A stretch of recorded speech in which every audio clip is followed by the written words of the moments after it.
Right, let's go through and try and find the worst game I own. Absolute worst. Now, a lot of people really did not like True Crime New York. I'm yet to play it, but as far as I can tell, it's got the same mechanics as Streets of LA and Sleeping Dogs. Just the story was a bit iffy, so I can't really count that as bad as much as just meh. For me, that's just meh. You know, it's nowhere near bad enough to be anywhere near the worst game of all time. Now, a lot of people will say The Simpsons Wrestling.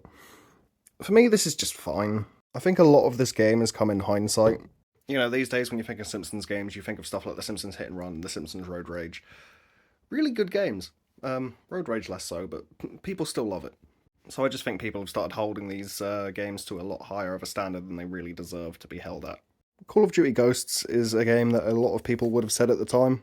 People hated Ghosts when it launched.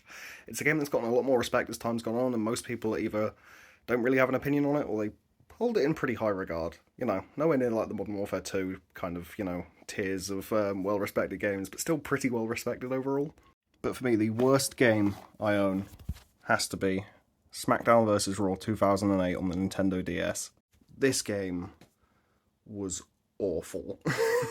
Now, I'm the kind of person that really will not sit down and say a game is objectively bad very often. I don't like doing that, because I know some of the games I like the least have some of the most dedicated fan bases on Earth. And even though I don't like them, there's still definitely value there. But this was in the era when everything had to run on a Wii and everything had to run on a DS. Objectively weaker hardware with limitations that just don't fit normal games. Now, don't get me wrong, these have some of the best games of all time on them. Some of my favourite games of all time are Wii and DS games. But there's no denying they are, even at the time, they were horribly underpowered. So to make it work, this entire game is QuickTime events. Everything.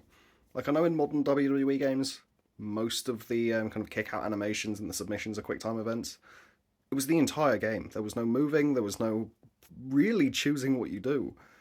There was just QuickTime events, and that was it. Maybe I'll make a video on it, who knows. But for now, let me know what your worst game is that you own, what the worst game you think of all time has been released. Simple. Worst game ever made. And I'll see you in the next one. Oh, drop us a follow.